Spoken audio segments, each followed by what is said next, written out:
सांगली महानगरपालिकेचा कारभार संशयाच्या भोवऱ्यात, पे पार्किंग ठेक्यावरून गंभीर प्रश्न उपस्थित. सांगली शहरात सध्या महानगरपालिकेच्या कारभारात तीव्र नाराजीचं वातावरण निर्माण झालंय. सांगली महानगरपालिकेच्या चारचाकी पार्किंग व्यवस्थेमुळे नागरिकांसह नगरसेवकांनाही त्रास सहन करावा लागत असल्याची गंभीर बाब समोर आली आहे. महानगरपालिकेनं दिलेला पे पार्किंगचा ठेका हा 2021 सालचा असल्याची माहिती समोर येते आहे. नियमानुसार कोणताही ठेका हा 1 वर्षाच्या कालावधीसाठी असतो. मात्र संबंधित ठेकेदाराकडे 2021 पासून आजतागायत तोच ठेका कसा कायम आहे याबाबत मोठ्या प्रमाणावर प्रश्नचिन्ह उपस्थित होते.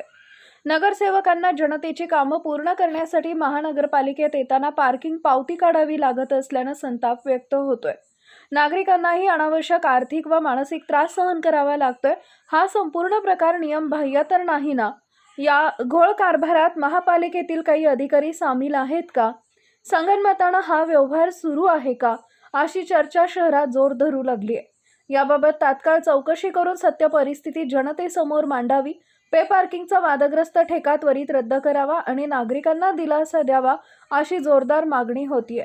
तसेच जर या प्रकरणात कोणताही अधिकारी किंवा संबंधित व्यक्तीचा सहभाग आढळला तर त्यांच्यावर कठोर कारवाई करण्यात यावी अशी मागणी नागरिकांमधून होतीये.